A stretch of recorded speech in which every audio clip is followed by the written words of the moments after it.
What's up, guys? It's your man KP67s bringing you another video today. And today is going to be a continuation of our Sith Holocron. So we're going to be covering another Sith character here. And it's going to be another unnamed character specifically. The Sith Trooper in this case.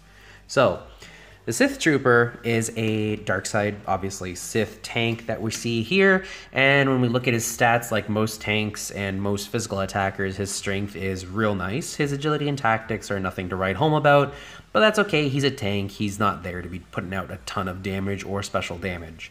As you can see here, I've loaded him up pretty heavily on protection here. His health is also just a little bit bumped up a little bit. His speed obviously is not very fast at all. He doesn't even have a speed arrow, and I'll get into his modding in a little bit. His potency is decent, 52%. I'd like to try to bump that to 60. I think 60 is like the minimum for like most potency effects, but honestly, he does pretty well with applying his the debuffs that he needs to apply, so I'm not too worried about that. I do have his physical damage up a bit. He's almost at 3100 here, basically 3100. Physical critical chance, nothing crazy here. Again, he's not meant to crit. His armor is pretty decently tanky here. He is missing a couple armor tech pieces, which can take his armor to the next level. And surprise, as you can see here, I have physical critical avoidance at 24%, and you're just like, why would you do that? I'll get into it. And special damage, and like I said, don't matter. And special critical avoidance, oh, again, 24%. So again, I'll get into that in a little bit. With respect to Sith Troopers farming, as you can see here, he is available in the shipments. There is a sith-focused node with himself, the Sith Assassin, and I think Darth Nihilus still has shards there, but I think they moved Nihilus to a separate node with Ahsoka Tano Fulcrum. So, you know, you can find him there if you're willing to purchase him for crystals. If not, he is available free to play in the Cantina. Again, it's a 16 energy node. They love their 16 energy nodes for these really cool characters, right? And again, that's an expensive node, so having him drop frequently, he doesn't drop very frequently, of course. I would recommend, if you're trying to like speed farm him, to do your 3 Cantina refreshes first, and then just like dump them into his node, and hopefully you'll be getting, you know, somewhere around the ballpark of 6 to 7 shards a day, which would be pretty good odds right there. With respect to Sith Trooper's gears, he is a tank, obviously, so his, you know, his gearing is not going to be very fun. He does require 5 Carbantes, and interestingly, he does also require 5 of the stun cuffs as well. That could explain why he's got, like, a pretty good critical chance for, like, the fact that he is a tank, as well as the fact that, you know, he's got a good amount of, like, critical chance and offense there. So stun cuffs, surprisingly, he needs quite a few of. Something to keep in mind. He does need a couple stun guns, 3 of them, I think, and a couple of other other big purple pieces that you may have to worry about. He's an annoying gear, absolutely, but his kit kind of makes up for it for just how much damage he can take. So going into his abilities here, we're going to start with his basic, the Disruptor Blaster. Deal physical damage to the target enemy with a 70% chance to inflict defense down for 3 turns. If the target was already debuffed, ignore their protection. So much like Sith Assassin, when Sith Trooper was released, he was another character who could go through protection, so hit your health directly as long as you were debuffed. Sith Assassin does the same thing. And he also applies a very useful, I know a lot of people kind of look at defense up and defense down as kind of stupid, or like, why would you want that? But honestly, guys, like, taking off a chunk of armor matters, especially when you're trying to get through a tank. So defense down is not something to just kind of, you know, turn your nose at. It's pretty useful. Like, don't underestimate its ability to help you overcome different characters that you may come across. So between the debuff and the ignoring protection, it's a pretty good basic right here. His special here is Crimson Barrage. Deals physical damage to all enemies with a 70% chance to inflict offense down for 2 turns. Then he gains protection up equal to 5% for each debuffed enemy for 2 turns. This attack ignores protection. So the first part of it is that he inflicts offense down. That's great. If he can make the team weaker as a whole, he will make the team weaker as a whole. They won't be able to chew through him as quickly as, like, you know, you'd be worried about. He gains protection up for each debuffed enemy. So 5% times 5, that's 25% per, like, extra protection he gains for 2 turns if he happened to use this on all 5 debuffed opponents. And again, he ignores protection. It's really good to kind of get that little extra chip damage if you want to one-shot through protection with the Sith Assassin's Electrocute, or if you have SWGOH on your team who can go in, use Overpower, and just auto-kill anybody who drops below 50%. So again, a lot of utility to this character so far. And now we get into his unique Viking's Legacy. So recently, with the release of Darth Traya and Visus Mar, Sith Trooper received a small tweak to his kit here, and it comes out here. So first off, Sith Trooper has 100% defense. Off the bat, they just give him 100% defense. So getting that defense stat up is going to be really, really helpful for you.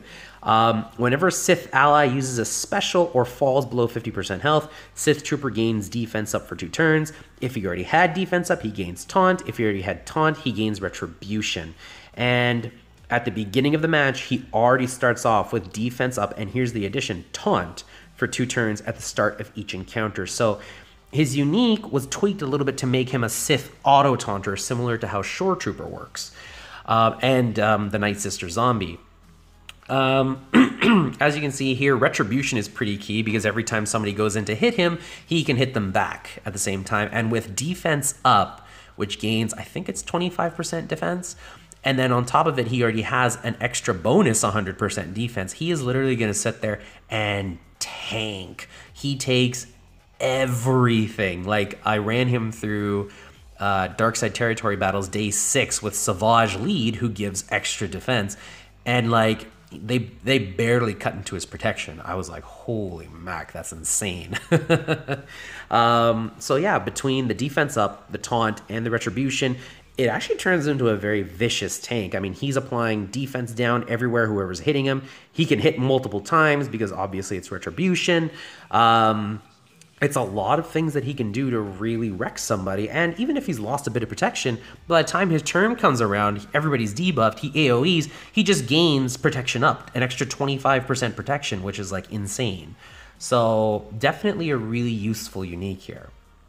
So after going through his abilities here, we go into his mods, and as you can see, I have him modded for 3 defense, 1 offense, rando, and 2 potency. The reason why I have an offense there is because I decided to put critical avoidance on him.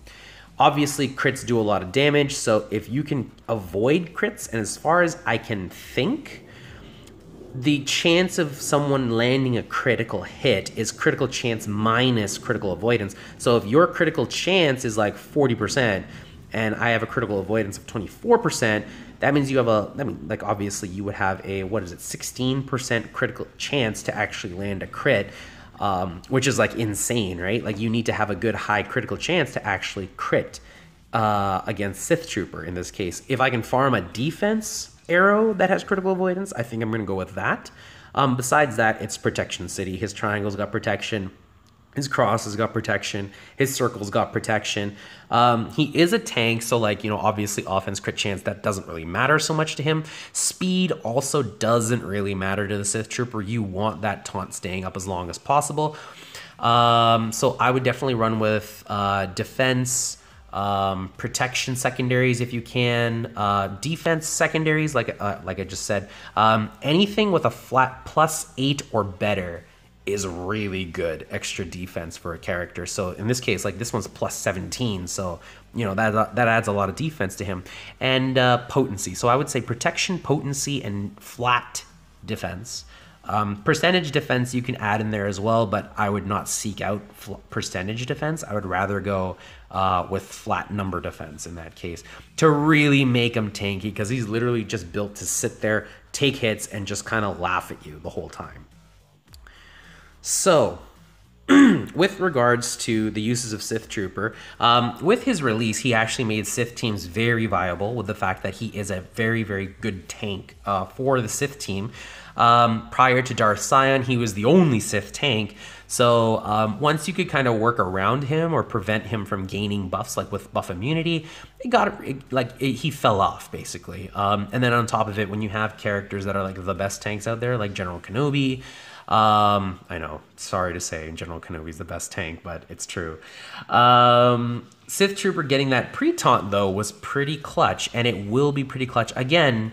Kind of hinting towards what I want to ultimately talk about, maybe in a little bit of time, when Darth Traya drops. So that's another reason why I decided to give him a critical avoidance arrow, because Darth Traya as a leader gives 40% critical avoidance. Now imagine, if you will, a Sith Trooper, tanky, lots of protection, with 64% critical avoidance. So basically, if you're sitting at 50% or below, you're never critting against Sith Trooper. Literally never critting. And if he AoEs and puts offense down on everybody, you're literally doing no damage to Sith Trooper. So, you know, when you look at these little things that Darth Traya will eventually bring into the game, you can start seeing that, wow, a Sith Trooper would be really clutch as like this tank that just sits there and can regain protection, can regain health because he applies like debuffs, and he can hit debuffed characters with an AoE. He can do a lot of damage to an opposing team with what he can bring to the table when Darth Traya drops. And again, I'll get into Darth Traya in her own thing relatively soon, just to kind of discuss my thoughts about her. But overall, the Sith Trooper is another Sith character that I would say farm. He's definitely worth it. He helped me walk through territory battles with Savage lead. Of all leads, he helped me walk right through the dark side territory battle like it was nothing. So, yeah, that concludes this review, guys. Sith Trooper, he gets an A+ in my eyes when it comes to the Sith characters. And if you like this video, please go ahead, leave a like, comment on the video otherwise, and subscribe for more videos as they come. That's it, guys. Have a good day.